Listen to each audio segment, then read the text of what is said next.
la vida de esos jóvenes. Si ese era un joven o un niño que había crecido en las sillas, en las bancas de la iglesia.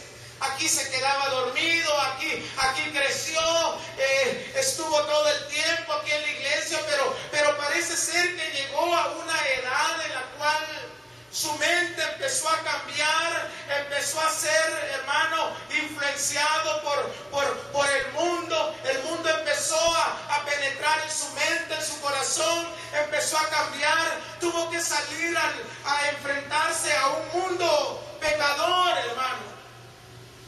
Porque la única manera que nosotros podríamos tener a nuestros hijos, hermano, en una sujeción es de amarrarlos a la silla de la iglesia, hermano.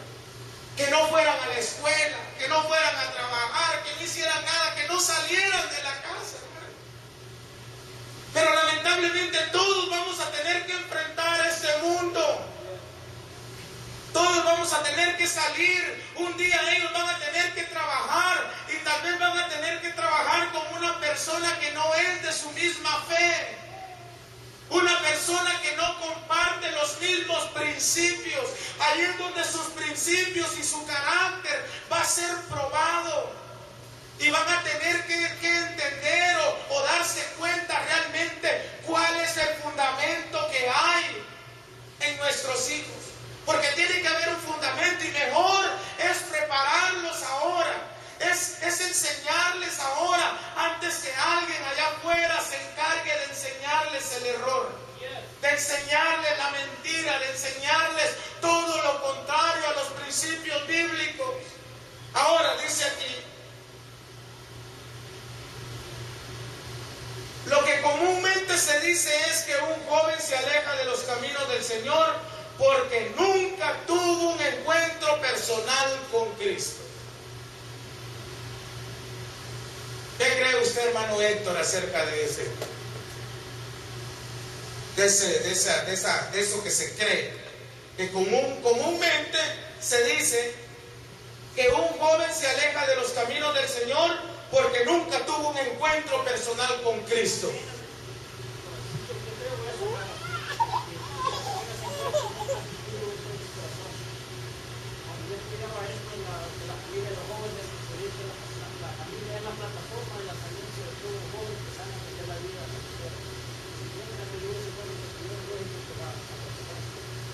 Amén. Entonces es importante, hermano, tener un encuentro personal con Cristo, porque esto es personal. Esto no viene por apellido, por familia, por grupo, porque soy el hijo del pastor o soy el hijo del líder y automáticamente yo ya alcancé la salvación. Esto es de que cada uno de ellos o cada uno de nosotros, hermano, tenemos que tener un encuentro personal con Dios. Cuando uno tiene un encuentro personal con Dios, nuestra vida cambia. El hermano hablaba de lo que es la plataforma, la importancia, hermano, que hay en la familia. Entonces, hay algo importante, tener un encuentro personal con Cristo. Otros dicen que porque es rebelde. Pero la base a la rebeldía es obviamente la falta de un encuentro con Cristo. Una persona que nunca ha conocido a Cristo, hermano, obviamente es una persona rebelde.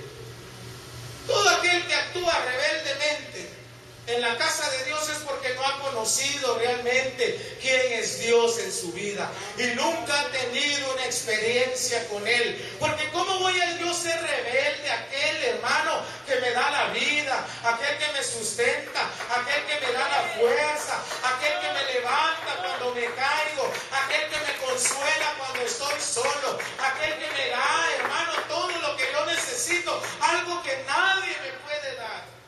Él llena todo en mi vida. Yo no puedo ser rebelde. Cuando yo conozco la gracia de Dios, yo no puedo ser rebelde, hermano, al regalo de Dios, porque es un regalo.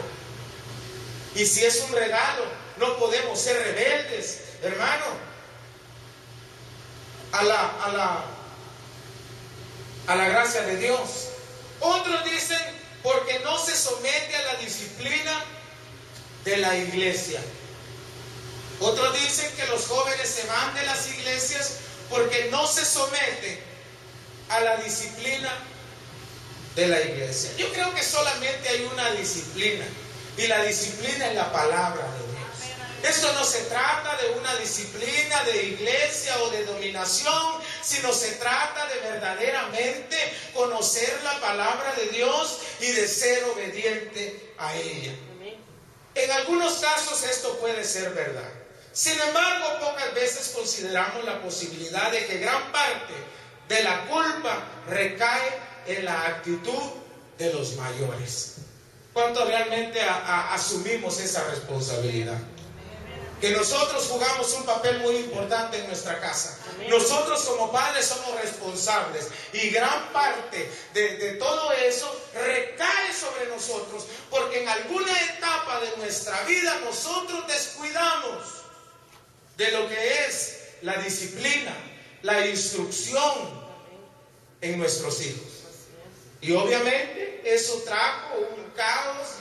Llegó el niño, el joven, la niña, y llegó a alcanzar cierta edad, y obviamente se salió de los caminos del Señor, porque nosotros mismos permitimos. En algunas cosas, en algunas veces relacionamos el amor con un libertinaje.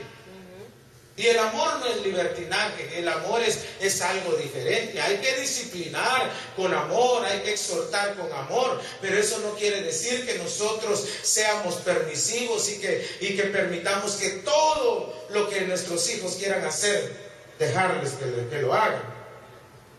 No podemos negar que nuestros jóvenes enfrentan presiones, insinuaciones del mundo para que se aparten y abandonen el camino en que van sus progenitores y guías espirituales. Esto es una verdad. No podemos negar que nuestros jóvenes enfrentan presiones e insinuaciones del mundo. Hermano Josué, un ejemplo de lo que podrían ser presiones o insinuaciones del mundo, porque es el más joven que veo aquí.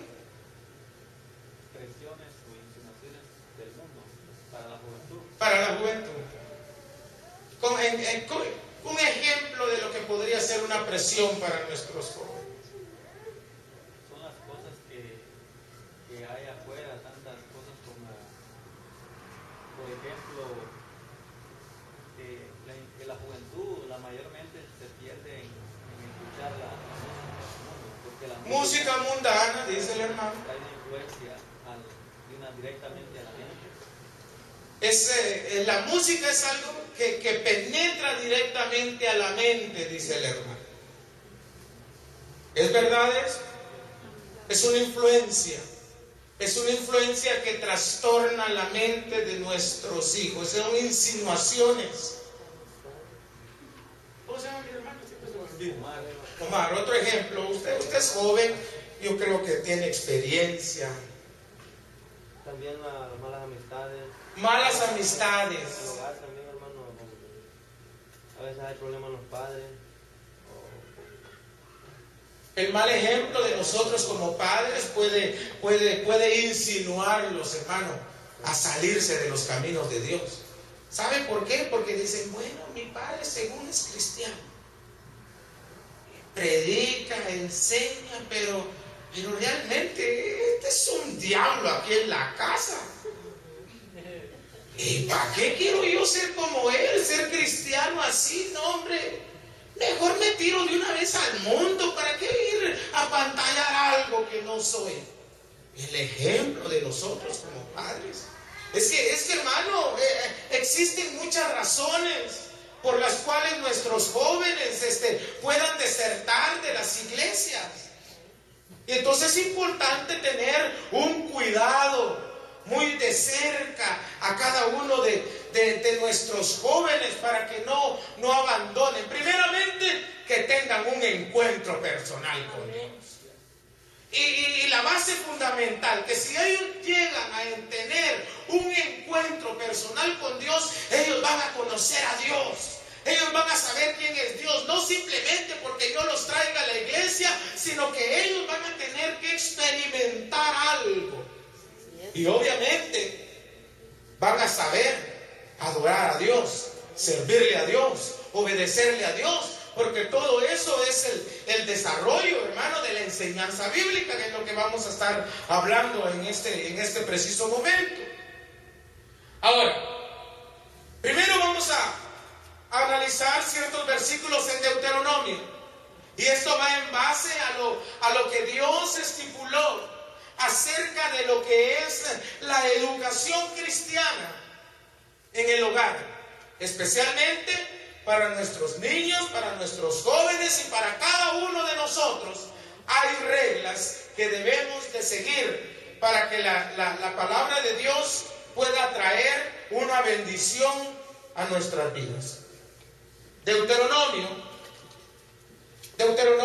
en la Biblia hebrea se conoce como el libro de Devarim, que significa estas son las palabras, o estas son las palabras. Ese es el primer versículo de Deuteronomio, así empieza, y por eso es que los judíos le llaman el libro de Devarim. Ahora nosotros, que el nombre de Deuteronomio viene de la traducción griega de la Septuaginta, ahí ellos lo tradujeron como la segunda o copia de la ley. La segunda ley, que vendría siendo una traducción que no es correcta, porque básicamente no es segunda ley, es simplemente un repaso de todo lo que Dios había dado, de toda la ley que Dios había dado a Moisés. En Deuteronomio, Moisés vuelve a recapitular nuevamente, a enfatizar en lo que era la ley. Por eso Deuteronomio se traduce como la copia de esta ley. Ahora, Dios utiliza un método de pedagogía que es la repetición. La repetición es algo que es un método de enseñanza que nos ayuda a nosotros a poder percibir las verdades de Dios. Y ese es un método que nunca falla, el método de repetición. Por eso usted ve, cuando usted va a la primaria, lo hacen repetir 3, 4, 5 veces una oración hasta que se le queda. Ese es un método que usa el televisor para plasmar en su mente un producto.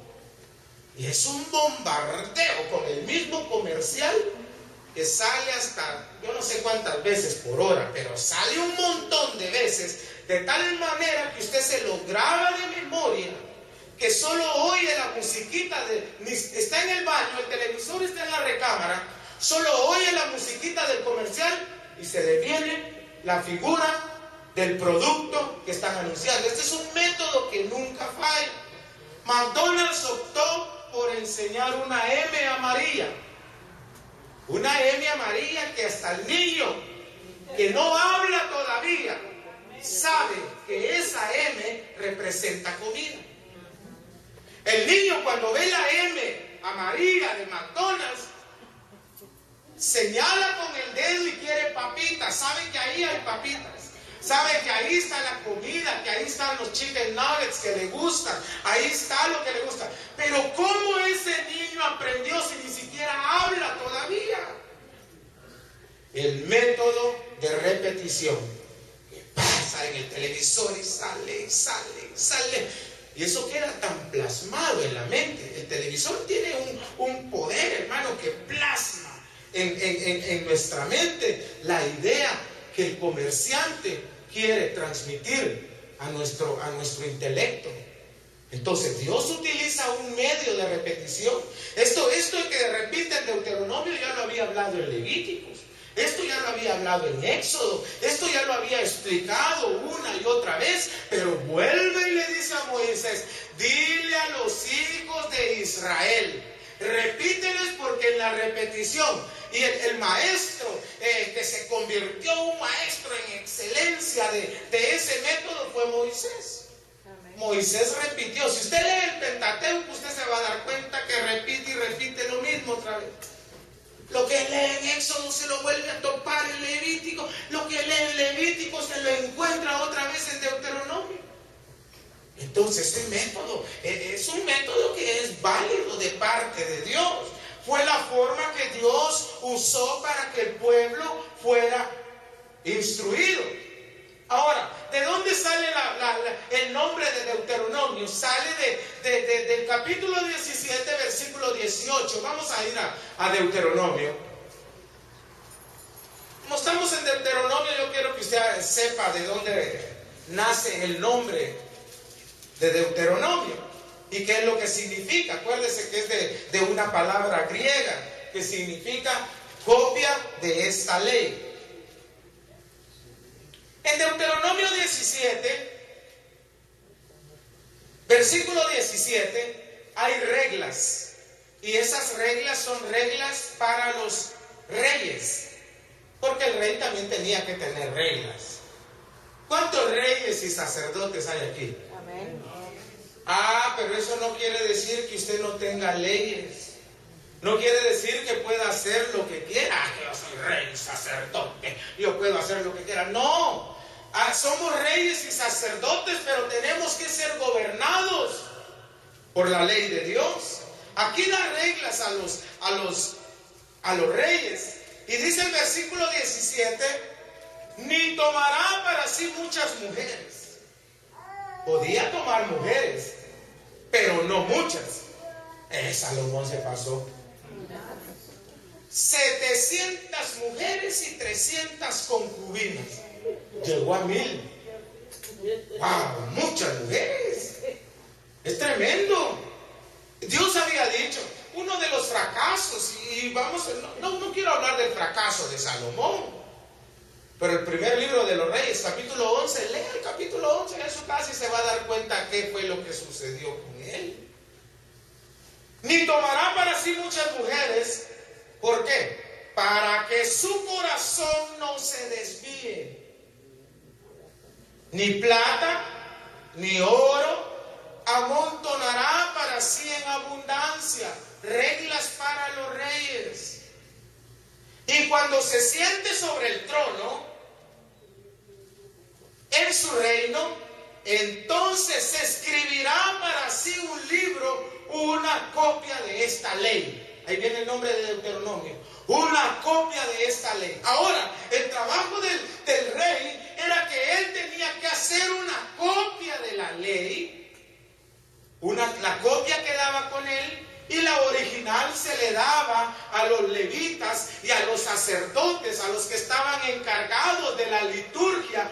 Pero el rey tenía la responsabilidad de leer esa ley todos los días para que el temor de Jehová creciera sobre él, y entonces él no iba a apartarse de los caminos de Dios. Lo único que nos ayuda, hermano, a no apartarnos de los caminos de Dios es la palabra de Dios. Cuando nosotros dejamos de crecer en la lectura, dejamos de crecer en el conocimiento de Dios, obviamente, hermano, nosotros vamos a flaquear y nos vamos a desviar. ¿Qué sucedió con la mayoría de los reyes? Se volvieron idólatras. En una ocasión dice que el libro de la ley lo encontraron arrinconado hasta ahí entre la basura, lo encontraron. Donde habían ratas, cucarachas, dicen que estaban haciendo limpieza en el templo y en una ocasión se encontraron en los rollos. Ya los reyes se habían olvidado de la ley de Dios.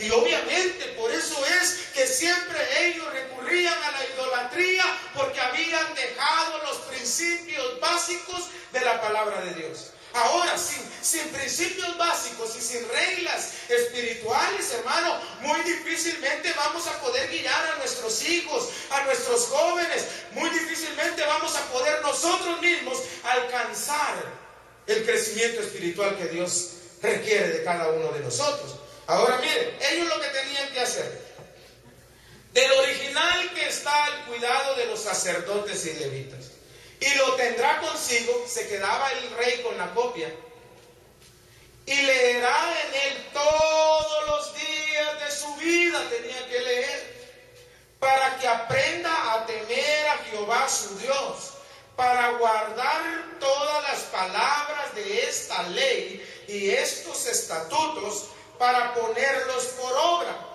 ¿Y qué era el resultado de leer la palabra de Dios? El 20. ¿Qué era lo que iba a producir? Una lectura diaria, el tener el concepto del temor de Dios. ¿Qué iba a producir en el 20?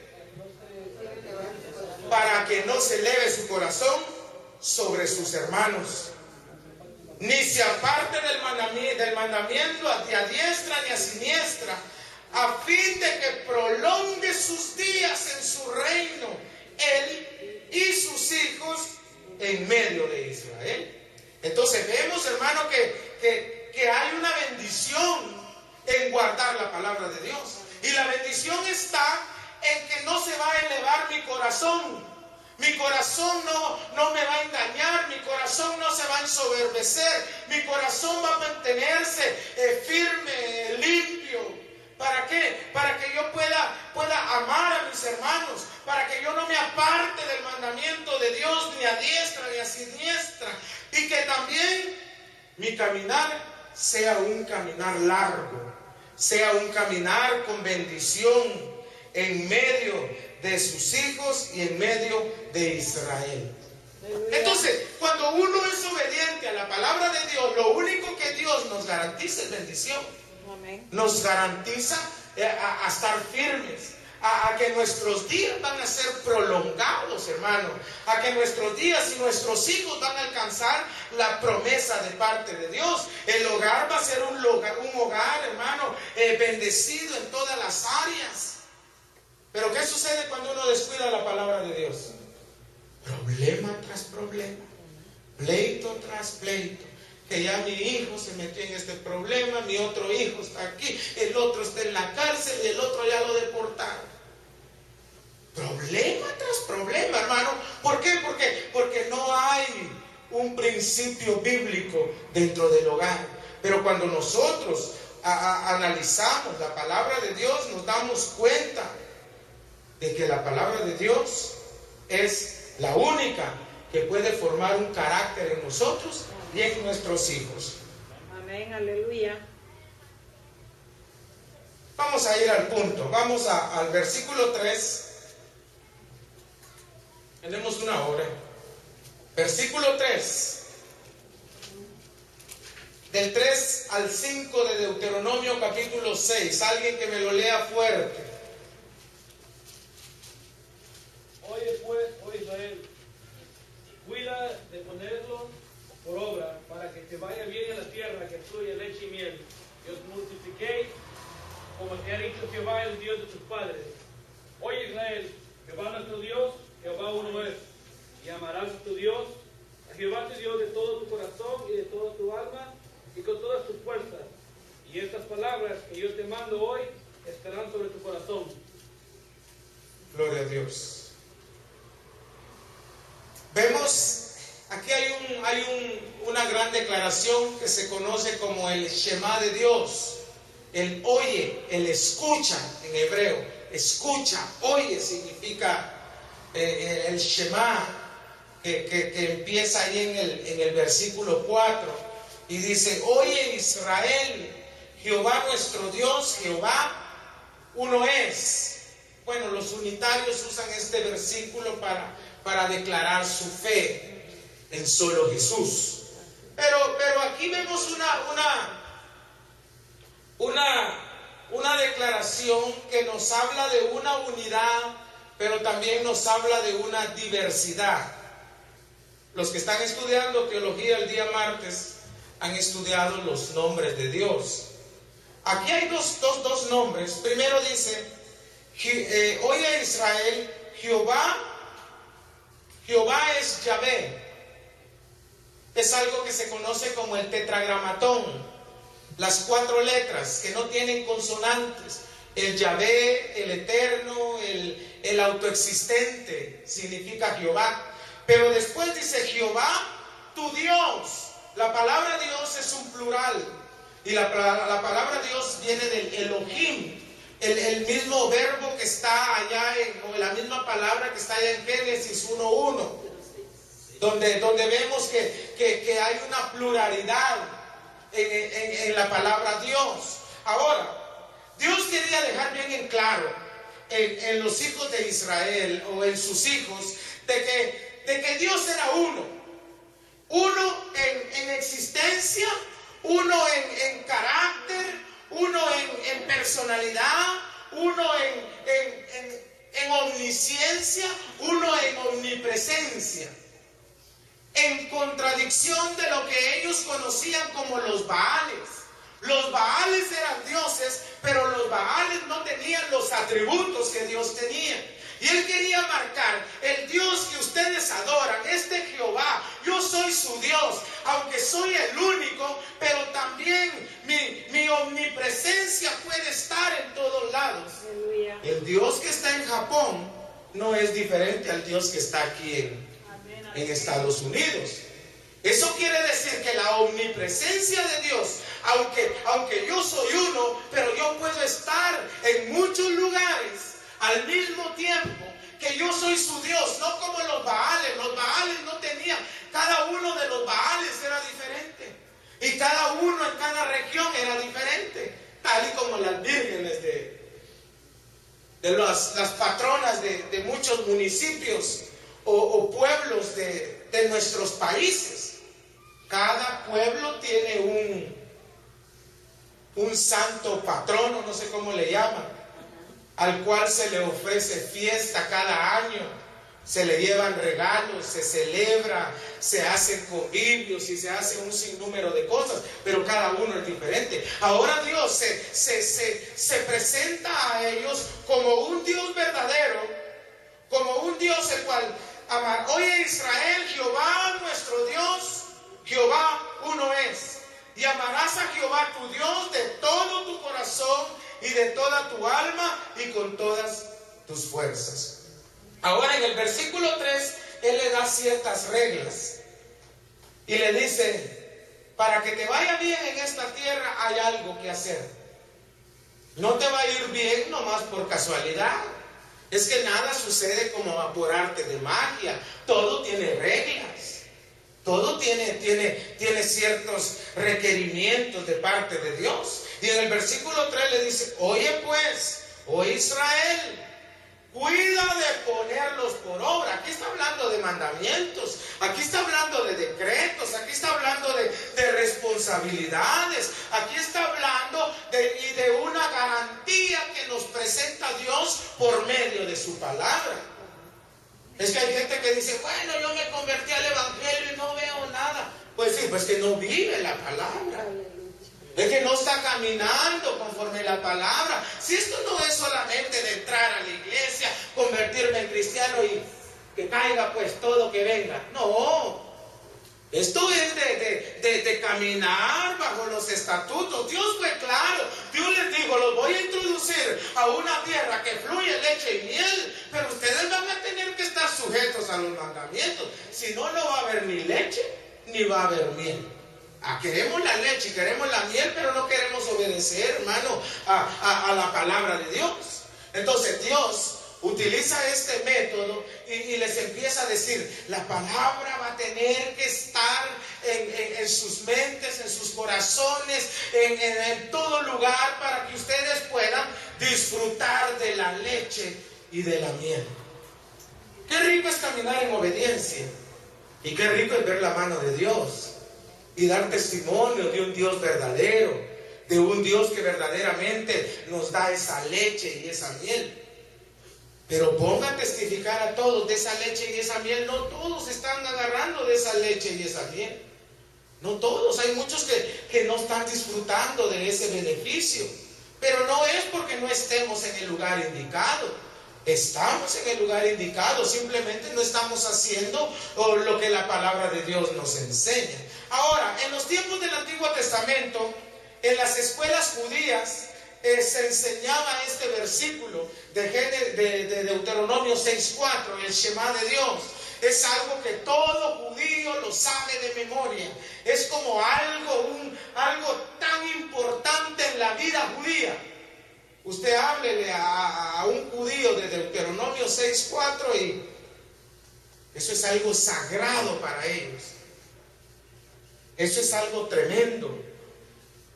¿Por qué? Porque tiene una importancia tan grande en la vida de ellos. Es algo primordial en el desarrollo de la cultura judía. Todos ellos saben verdaderamente e instruyen a sus hijos a su temprana edad y les empiezan a meter la palabra de Dios de tan pequeños, de temprana edad, que empiezan a instruirlos de una manera que están formando un carácter en la vida de ellos, que ese carácter, hermano, los lleva a conocer verdaderamente el favor de Dios. Ahora bien, no todos los judíos son rectos, hermano. Usted va a ver un montón de judíos que esos son malos también, hay unos. No todos son buenos. Usted los va a ver con sus cigarros por las calles también. De que tienen promesa de Dios, tienen promesa de Dios. Ellos han agarrado la promesa de Dios y la han aplicado a sus hijos, de que son prósperos, que tienen una promesa de bendición que Dios les dio. Dios cumplió con su promesa y hasta el día de hoy son millonarios. Eso no les falta nada. Son tan millonarios, hermano, porque Dios no falla a su palabra. Él dijo: los voy a bendecir, los voy a prosperar, les voy a dar riquezas, les dijo Dios. Aunque ellos no lo aceptaron, aunque ellos se apartaron, aunque ellos no sean rectos delante de Dios, Dios en su misericordia y en su fidelidad les sigue dando, para que aquel día no se vayan a ir a quejar con Dios. Que nos prometiste y no nos diste. No, yo les di todo. Yo puse en sus manos todo. Es más, el mundo de las finanzas es gobernado por judíos. No más que ellos no salen a la televisión y todo. Ellos están detrás de todos los grandes imperios que hay aquí en la tierra. Hay un judío. Hay una promesa de parte de Dios. Dios prometió bendecirlos y Dios hasta el día de hoy ha cumplido. Por eso es que son tan millonarios, hermano. Tienen tanto dinero. Porque así lo había estipulado Dios cuando le dio la promesa a Abraham. Bueno, nosotros alcanzamos esa promesa por medio de Cristo. Ellos lo alcanzaron por medio de sangre. Por medio de la sangre. Ellos son originales, son los verdaderamente el pueblo de Dios. Nosotros hemos sido injertados según Romanos capítulo 14. Hemos sido injertados. Pero ahora vemos que Dios estipula un método de enseñanza en el pueblo judío y les empieza a dar reglamentos. Amarás a Jehová tu Dios de todo tu corazón y de toda tu alma y con todas tus fuerzas. Versículo 5. ¿Qué entendemos, hermano, por amar a Dios de todo vuestro corazón, de toda vuestra alma y con todas nuestras fuerzas? Hermana Mirna, ¿qué es eso? ¿Cómo podemos nosotros entender ese versículo? Entregarlo completamente, ¿no? Entregarnos completamente, parte de, ¿sí? Otro, ¿cómo entendemos este versículo? Ser íntegros delante de Dios. Ser íntegros delante de Dios. ¿Alguien más? Poner por prioridad primeramente a Dios. Poner por prioridad. Entonces Dios requiere, hermano, entregarnos completamente a Él. Eso es amar a Dios con todo nuestro corazón, con toda nuestra alma, con todas nuestras fuerzas. Ahí queda todo, hermano. Nuestro corazón, ahí están nuestros sentimientos, en nuestra alma, ahí está nuestra voluntad, y en nuestras fuerzas está aquello, hermano. Es que estoy cansado. Queda fuera ese pretexto de cansancio, porque dice que nosotros vamos a amar a Dios con todas, hermano, nuestras fuerzas. Amar a Dios con todas nuestras fuerzas es poner en las manos de Dios todos nuestros deseos. Todos mis mis deseos yo los tengo que poner en la mano de Dios. Y entonces tengo que dejar que Dios gobierne mi vida y dejar que Dios controle todas mis emociones, que Dios controle toda mi voluntad y que Dios controle, hermano, todas mis fuerzas. Entonces es algo tremendo. Lo que Dios pedía no estaba pidiendo algo. Bueno, ahí sí puedes. Mira, Israel, si tienes tiempo, por favor, mira, ámame cuando tú puedas. O mira, Israel, cuando tú pienses conveniente, acuérdate de mí. ¿Verdad que no?